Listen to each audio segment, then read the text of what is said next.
Добър ден, госпожо Менкова. Как сте днес? Перфектно, както винаги. Добре съм. Чудесно. Днес ще направим един разговор, сблъсък между поколенията. Аз съм Gen Z, а вие сте Gen X, доколкото знаем. Какво мислите, че всъщност ни разделя? Какво мислите, че всъщност стои между нашите поколения? Какво е различното? Начина на виждане на нещата. Всъщност ние сме хора. Джензито са точно като нас, когато и ние сме били на тези години. Само, че начина на виждане и начина на представяне на информацията, която е в момента в този свят, ги прави различно мислещи. Не казвам, че е нещо лошо, но разликата е там в мисленето и в начина на виждане, благодарение на това, което се развива вече, както се развива света. При нас нямаше техники. В момента джензито без техника не живеят. Без телефон в дома не вървят на никъде. Загубени са. Това е. Телефона пък е за мисленето. Телефона намира информацията. Всичко е някакъв вид. Всичко опира до телефон. Без телефон не дишам. А какво правихте преди да има телефони? С какво се занимавахте? Как уплътнявахте това време? Учиме, играем, социализираме се, учихме се да бъдем социални личности.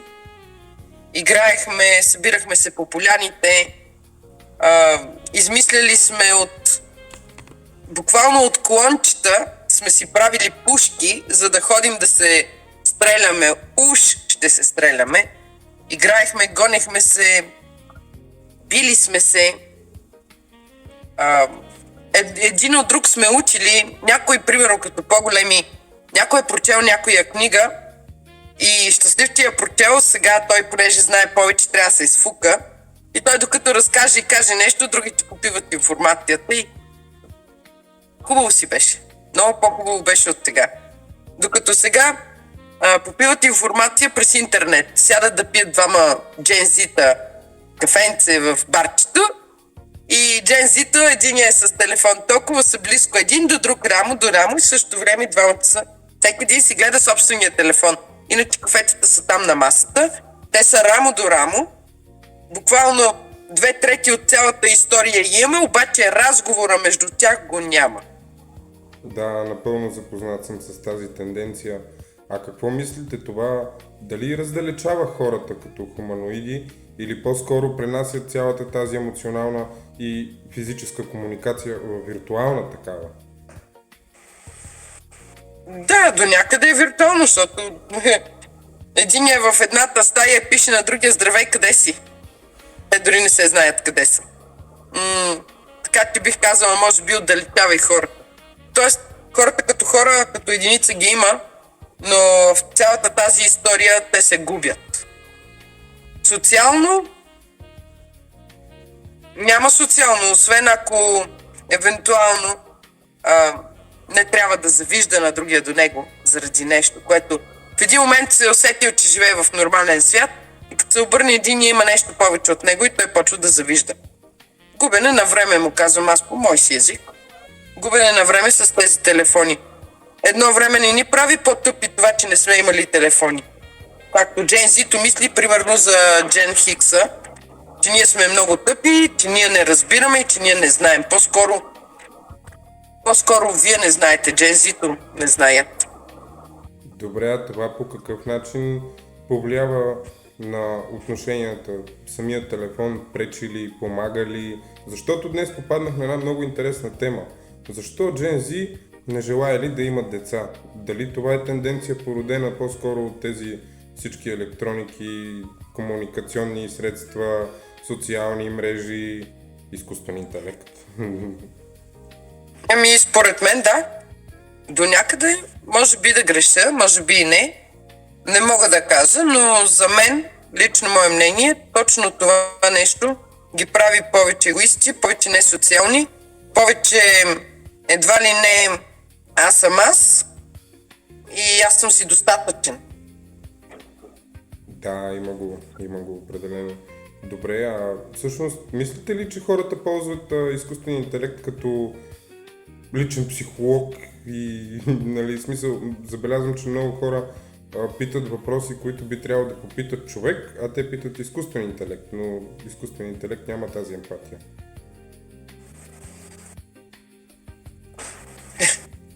В днешно време има хора, които се женят за изкуствени интелекти. Какво да ви кажа? Друго какво да мога да кажа? Хора, които се женят за изкуствен интелект. Не помня точно как беше, но някъде говорих и ми беше много чудно, че как се казва сега, GPT, някакво GPT, където го опитали, той отговарял, която информация е зададена по един начин и там са едни алгоритми, според това, което се задава, да че бъде отговорено. Другото, което е, жена в Китай ли беше, се е оженила за изкуствен интелект. Wow. Вървим много, прекрасно вървим. Един ден ще си носиме съпрузите и съпругите в джобовете. Здравей, скъпа, как си, как да те сложа в джоба? Ще те понося днес с мен. Ако можеш да ми помогнеш нещо. А какво мислите за нашия стремеж към баланс между работа и личен живот? Вие имахте ли право на такъв или по-скоро беше по-обременен с работа? Имаше време за всичко. Време имаше за абсолютно всичко.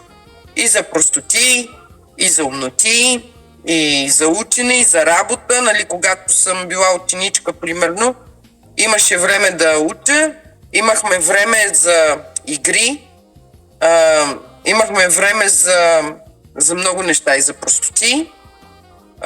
По-голяма станах, имаше време и на кино да отидеш, и на театър, и книга да прочетеш, и на смяна да отидеш да работиш, пък имаше време и да поспиш. Животът беше много по-добре организиран. В момента с тези технологии, вместо да си опростим живота, ние не опростяваме живота, изпростяваме хората. Това е, което мога да кажа. Сега това е, пак казвам, мое мнение. Не мога да го налагам на никой. Да, определено водим един по-забързан начин на живот.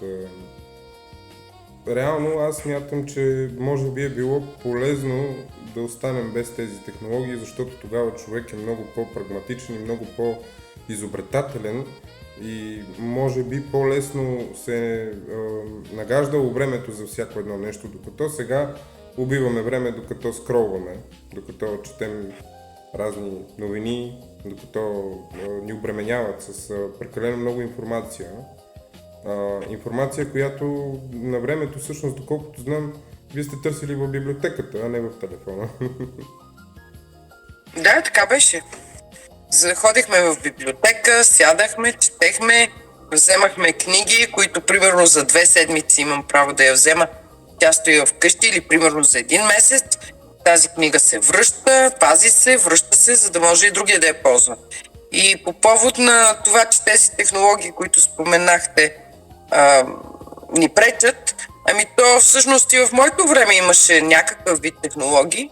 Ако технологията принципно е направена за да спомогне живота, не за да го завземе, а да го спомогне на човека, ние малко криво го разбрахме това, но по пътя на логиката, ако тези технологии толкова са пречещи, по-добре да се върнем в праисторията. Да живеем като маймуни по пещерите и там пък е било най-чисто истинско, защото там пък изобщо не е имало, нали, при динозаврите такива истории, но да, за мен всяка една технология е хубаво да я има, но да я има до определено ниво, в което да помага. Това, което казвах е, че технологиите трябва да са до едно ниво да ни помагат. В момента за изкуствените интелекти са започнали основно чипове за изкуствени интелекти. Това са реално погледнато роботчета, които ще живеят с нас. Евентуално и аз предполагам, че някои роботче могат да прехвърлят на дедите, бабиче там да им помага, на възрастен човек, на на възрастните хора, примерно да ходят да пазаруват, да им помагат в домакинствата или нещо.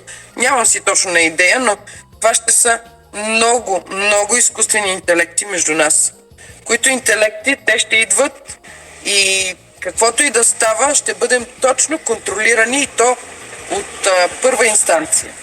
А вярно ли Тоест, всъщност това, че фантазиите, които сте имали на времето, сега в днешно време се сбъдват? Дали онези фентази филми всъщност не са били точно подготовката за днешния свят?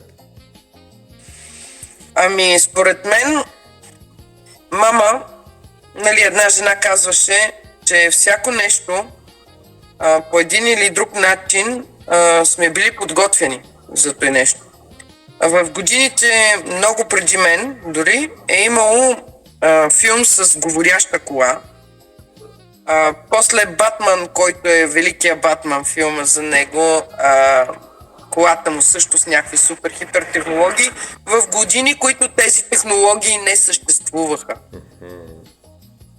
Всяко нещо по някакъв начин, за да се случи, винаги трябва да има някаква основа. И едно време тези филми, които гледахме, реално погледнато в момента, да, мисля, че са ни подсказвали. Подсказвали са ни какво ще дойде. И не искам да мисля, защото аз бях лутвен на фантастики да гледам, защото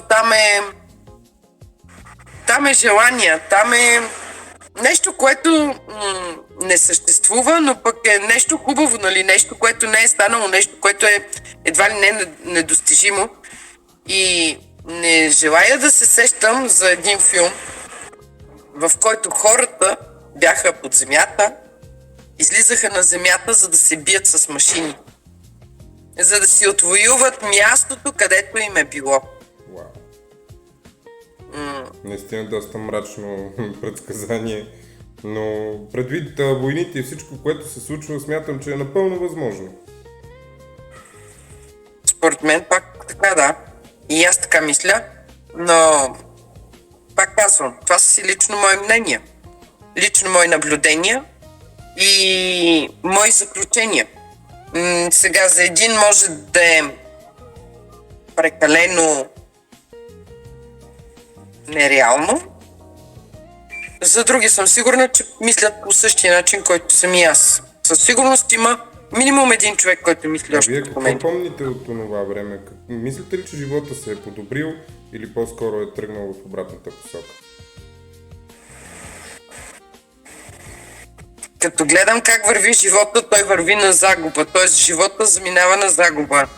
Ако говорим за машините, които може би ще навлезнат и ще вземат, както и вземат работни места, както заместват реални хора,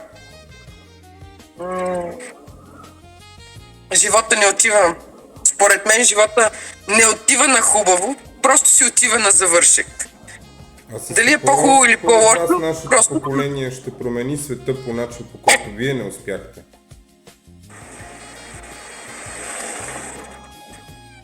Хубавото е, че идвайки тази технология, вие живеете с нея. Тоест, вие се раждате.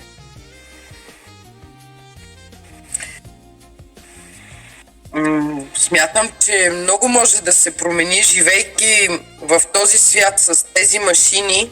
Тоест, вие израствате с тях. Тоест, вие и дори вашите поколения ще растат с тях. И може би, ако по някакъв начин успеем да съхраним човешкото в нас, най-добре вие ще знаете как да се оправите, как да спрете. Т.е. да дадете границите на тези машини, докъде могат да стигнат, за да не се налагат те да ги слагат за нас. Но живейки между тях, той е като нещо, което аз живея с него и ми е супер хипер познат. Докато аз уча за него, примерно, уча или се интересувам. При вас става даденост. Аз се интересувам, за да разбера за него. Защото на мен не ми е даденост. На мен ми е като наложено. Какво мислите за социалните мрежи? TikTok, Facebook, Instagram? Там мога да кажа много неща. пак казвам лично мое мнение, много комплексари и излезнали хора от психични заведения. То по принцип вече няма и такива психични заведения. Хората се гледат в къщите си буквално от медицински наблюдения и с лекарства и така натам. Едно време това беше... По наше време нямаше такова нещо, имаше такива центрове, но сега се оказа, че в тези мрежи при всеки има много народ. Има и нормални хора, които влизат там. Не казвам, че всички са ненормални, но влизат основно комплексари и хора, които се опитват по някакъв начин да покажат не само на комшиите, ами на целия свят, че те са някои. А в същото време има хора без покритие. И са... гротеско е. Гротеско имаме когато доста примери за хора, които всъщност, както казвате, имат опорни точки на психично нездравословно държание в социалните мрежи и по принцип смятам, че е грешка да се допускат всякакви видеоклипове и разни такива съдържания, защото има много деца и тези деца приемат това за нормално и следователно те го придобиват като тип и модел на поведение в по-късен етап, след което се раждат абсолютно всички вече, нали. Те са много известни и са много хора, които дори от наше време пораснаха така с някои по-култови фрази. Всички знаем за тези клипчета и тази дезинформация, нали. Там е деградация, там е регресия, там не е прогрес. За жалост има много деца, които придобиват този модел. Какво друго можете да кажете за социалните мрежи? Дали по-скоро ни помагат, както в случая, нали, си говорим, а всъщност сме на две отделни точки в света, а пък по някакъв начин дали това може да измести всъщност и реалния контакт? че го измества, го измества. В момента ние сме в едно виртуално пространство и се виждаме в реално време. Да живее технологията в случая, но забравяме да пишем. Забравяме да си използваме мозъка. Едно време не сме живяли с технологии, но се е случвало, примерно днес пишеш писмо. Има хора, които не знаят. В днешно време, в вашето Gen Z, има хора, които не знаят как се пише писмо, как върви самият смисъл на едно писмо, как се завършва. Дори има хора, които ако трябва да го накарате да пише на ръка, няма да може. Обаче ако му дадете клавиатура, ще го напише точно за норматив. По-бързо естествено, отколкото на ръка, но ще го напише там на клавиатурата, но не и на ръка. Така че не е много. Да, полезна е технологията, но не чак до там. По-скоро трябва да бъде инструмент, да. Тя трябва да бъде инструмент. Не трябва да е... Тя не трябва да е на 100% нашето аз. Тоест аз завися от телефона. Аз не мога да стигна от тази улица до другата, защото аз дори не знам как да разбера как да стигна до там. Има хора, които ако не му е телефона, той няма да намери каквото търси. Да, така е. А защо според вас, вашето поколение е толкова скептично към всичко това? Предпазен механизъм ли е?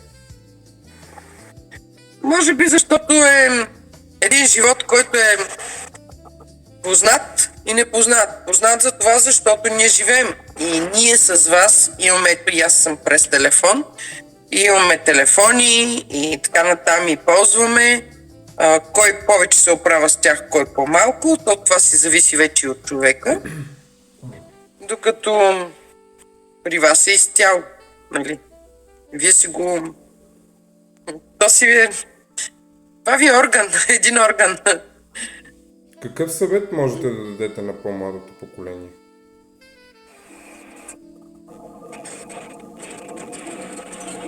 Бъдете щастливи, радвайте се на това, че имате хората до себе си и оценявайте хората преди всичко.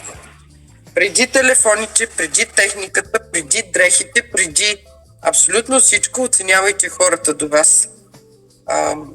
Живейте с хората, а не с техниката. Защото ние сме хора, не сме роботи. Да. Всъщност, вие как се справяте с стреса?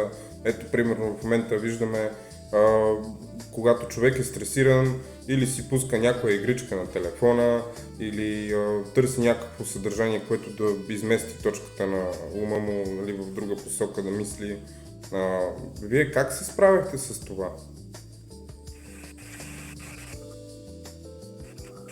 Честно казано, нямам много, как да кажа, дали съм била толкова стресирана? Аз нямам спомен да съм била много стресирана. Ако ядът, който съм изпитвала, е стрес, да, ядосвахме се, примерно, че съм наказана заради някои щуроти и не мога да отида да играя, но при нас стреса не се познаваше. При нас не е имало, примерно, болничен заради това, че ти си депресиран, заради това, че ти имаш някаква депресия. Ние нямахме време да се депресираме. Нямахме време да скучаем, нямахме време. По никакъв повод и начин не сме го имали. Аз не знам. Нямам спомен. Аз съм имала свободно време. Примерно в свободното време съм решила, че ще рисувам. Нещо си нарисувам или нещо правя, сглабям. Измисляха за... То не, че сега ги няма. Има го, но като че ли никой не им обръща внимание на тези книги, никой не им обръща внимание на тези пъзели, никой не обръща внимание на...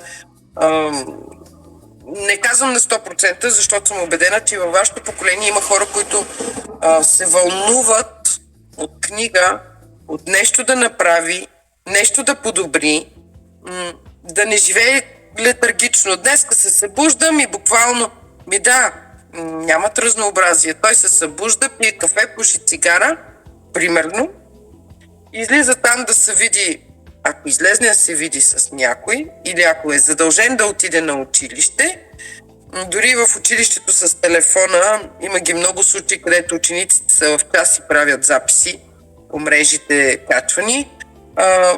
Буквално аз ставам, за да живея за телефона си и да се покажа през телефона, защото така ще ме видят много хора.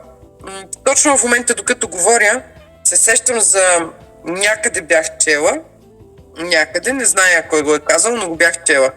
Едно време нямахме мобилни мрежи, нямахме интернет и за щуротията и за простотията ни знаеха в семейство. А сега щуротията и простотията целият свят научава за нея. Да.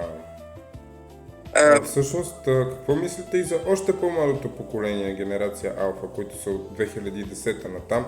Всъщност, те въобще не познават границата между офлайн и онлайн. Те просто са едно хибридно поколение, което живее в време, в което те се раждат с телефони. Нали, нашето поколение успя да хване момента, когато компютрите тепърва се разрастваха и се играеха игри, доколкото си спомням, в интернет клубове. Нали, това ни беше събирането онлайн на нас. Те изобщо не познават тези времена. Те още от ранна детска възраст всъщност са с тези телефони в ръка. Не мога много да гадая натам, защото мислейки логически, това ще са, да не съм много пресилена, но робите на машините, на техниката. Това ще са човешките роби на техниката. Ще ви кажа само един пример. Вчера в автобуса се наложи да помолят една майка с детето й да напусне автобуса. Спряха автобуса, шофьора спря, всичките културно леко отвори вратите и се обясни, че тя трябва да напусне автобуса. Защото, качвайки се, говорим за дете на годинка, седящо годинка и половина, като най-много. Качва се с количката в автобуса. Жената съответно си отива на местото там, където е отредено да бъде с тази количка. И става така, че детето държи телефон. Още в качването този телефон е в ръчичките на детето. В мига, в който детето си гледа нещо, телефона звъни. В мига, в който звъни телефона, тя взема телефона от детето, вдига и започва да говори, а детето започва да крещи, буквално да се обръща в количката.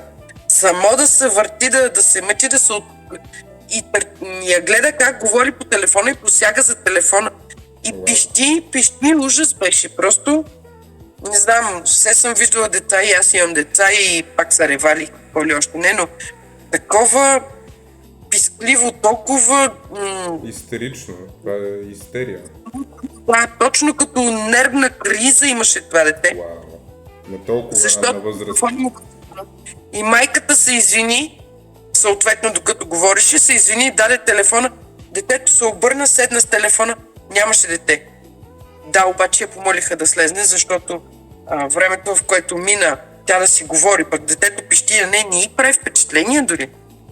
Дори не отказа разговора. Тя дори не отказа разговора.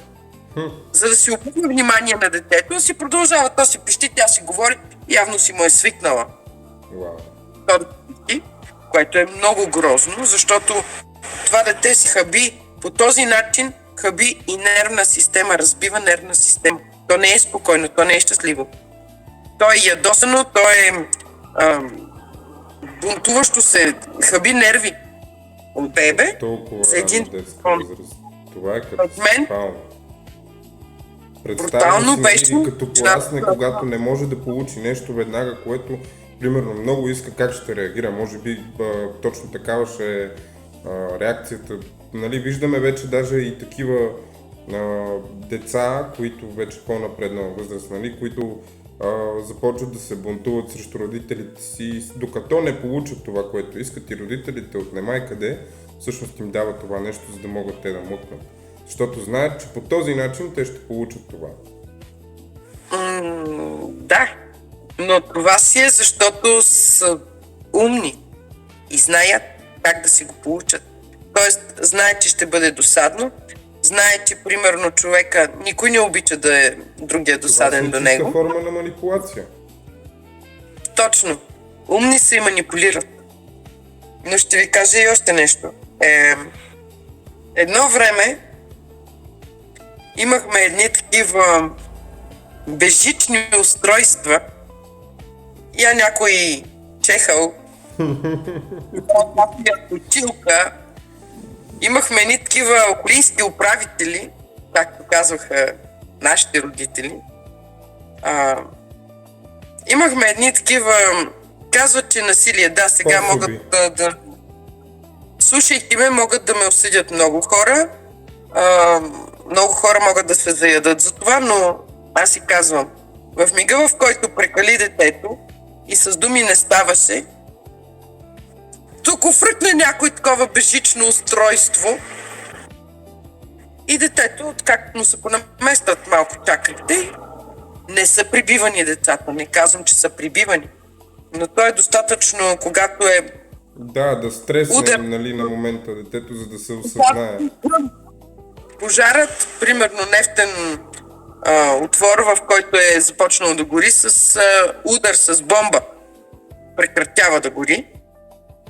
Същото е било. Пожарът е загасяван с тупа-лупа, една бърза партия от късо разстояние и всичко се оправя. Едно леко наказание. Беше много странно и много горчиво беше, когато няма да излезнеш днес да играеш. Или днес няма да играеш с някоя играчка. Говорим играчка, не телефон, не компютър, играчка. Днес можеш само да четеш, да си учиш или примерно каквото искаш да правиш. От вкъщи нямаш право да излезнеш. Добре, имаш и нещо. Всъщност, по това време, когато, нали, още сте била млада и малка, всъщност тогава е бил един преход.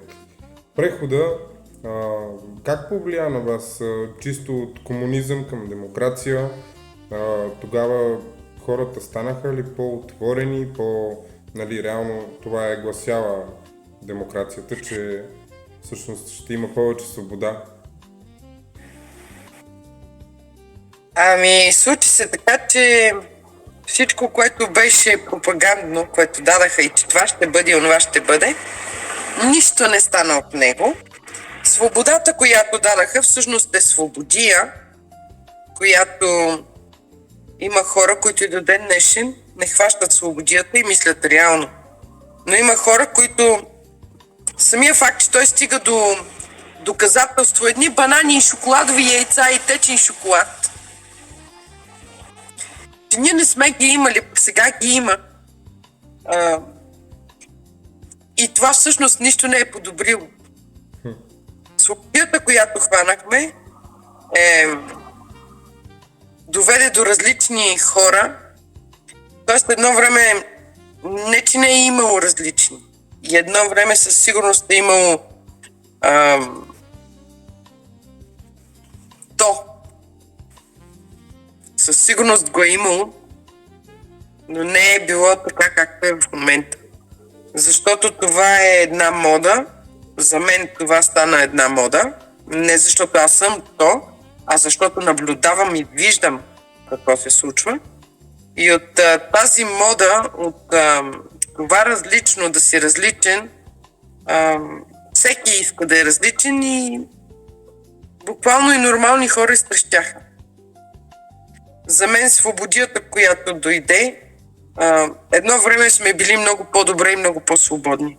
Казвам си го с чиста съвест, мое наблюдение, но сега вече според този телефон, който е моя бъбрек или моя дроб, или моето сърце, или моите очи, или той е част, защото днес телефонът е част от едва ли не организма на човек. С тези телефони е едно голямо следене. Едно време бяхме по-свободни. Ако изведнъж тока интернета спре.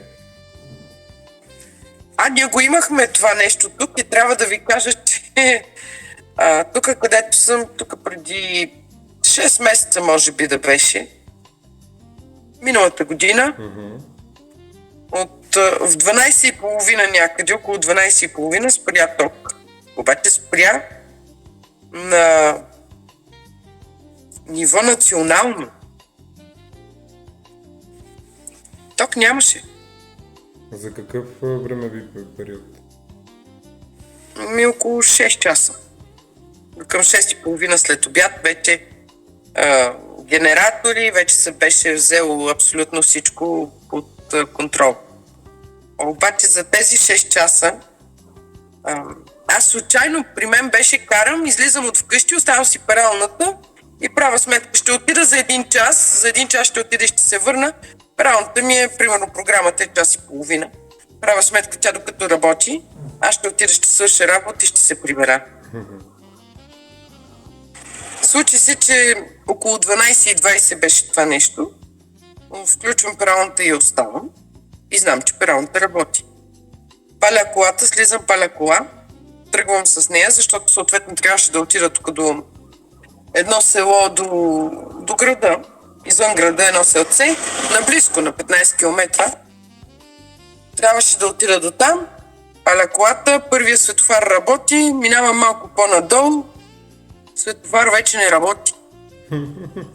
Явно е било доста голям шок. Шофьорите всъщност са се стреснали най-вероятно. И най-странното ми беше, че аз дори не се обърнах да видя, че всичките не работят, а просто видях, че този в моята посока не работи. И реших, понеже пък и на тази главна улица правят ремонти, оправят там градинки, оправят плочки и така натам. Нормално е, когато се прави това нещо, спират светофарите, ги спират да не работят.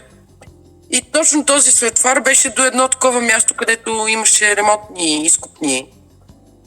И погледнах, първата ми мисъл беше, че е заради това. Да, обаче като продължих надолу, следващия също не работи. Продължавам натам, също не работи. И аз понеже се движа по главен път, аз си продължавам, защото като не работи, аз съм с предимство. И си продължавам по главния път и си карам и гледам как ги няма светофарите. И изобщо не ми чатва, че не може да нямаме ток. Да, това е момента, докато се приспособите и се адаптирате към ситуацията. Попадам на едно кръстовище, вече равностойно с този главен път. Друг главен пресичаш, става равностойно. Там нямаше излизане. Ужас. Хората се набутали, катастрофа една станала на самото кръстовище. Една катастрофа. За хора, които не си знаят и правата, кой е с предимство и кой не. Там ми даде сметка, че там също не работят светофарите. Защото аз, движейки се по главен път, на мен не ми дава повече от това. Няма го, да, ама там вече катастрофа и техните не работят. Какво ме интересува, че на мен не ми работи светофар? Аз съм по главен път. Като стигна някъде вече, където така дам предимство, си го дам. А имате ли наблюдение как са реагирали по-възрастните и как са реагирали по-младите? Ами тук, където съм, не беше хубаво. В смисъл, не че не е хубаво. Времето си беше хубаво.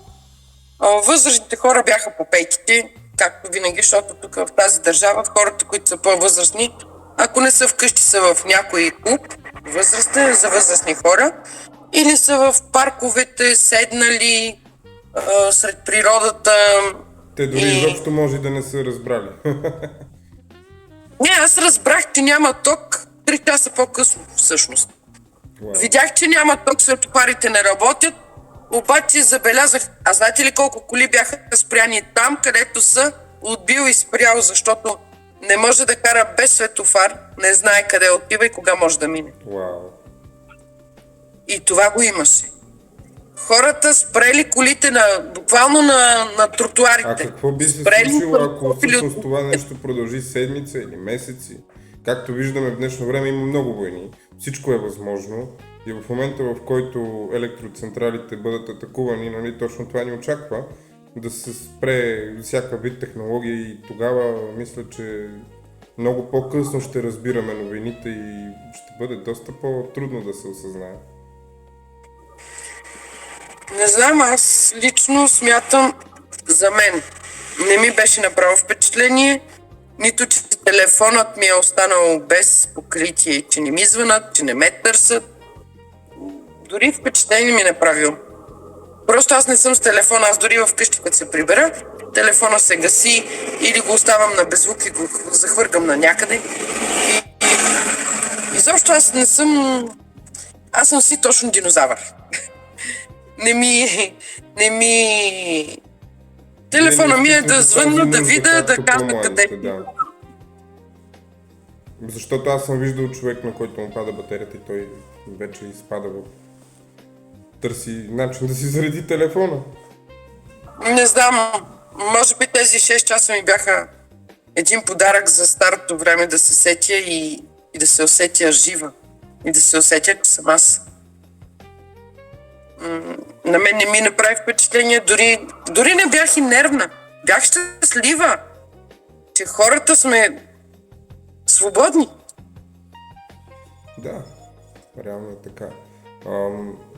С финални думи, можете ли да дадете някаква адекватна представа на поколението, какво трябва да бъде, да се живее по-натурално, да се живее по-свободно, по какъв начин ние можем да придобием всъщност тази свобода, лека свобода, която притежавате вие? Не мисля, че може. Не мисля, че може. Светът става зависим от технологии, които не спират да се развиват и няма как. То трябва да откажем технологиите, трябва да откажем живота си, да се върнем в праисторията. Няма. То всяко нещо си има своите етапи и според мен това, което ние сме живяли, което за вас е смешно, тъпо и скучно, повярвайте ми, по-тъпо и скучно е в момента при вас. Най-вероятно.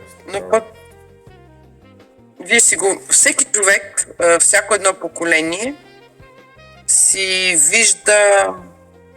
Как да кажа, моето е по-хубаво от вашето и не защото е да го доказвам, просто защото е било по-хубаво. По-натурални бяхме. По-нормални, а сега вече няма как да бъде. Това или трябва да спрем цялата тази техника и да се върнем един век назад и всъщност да сложим един вид деградация. Да върнем, да деградираме назад, което няма да стане.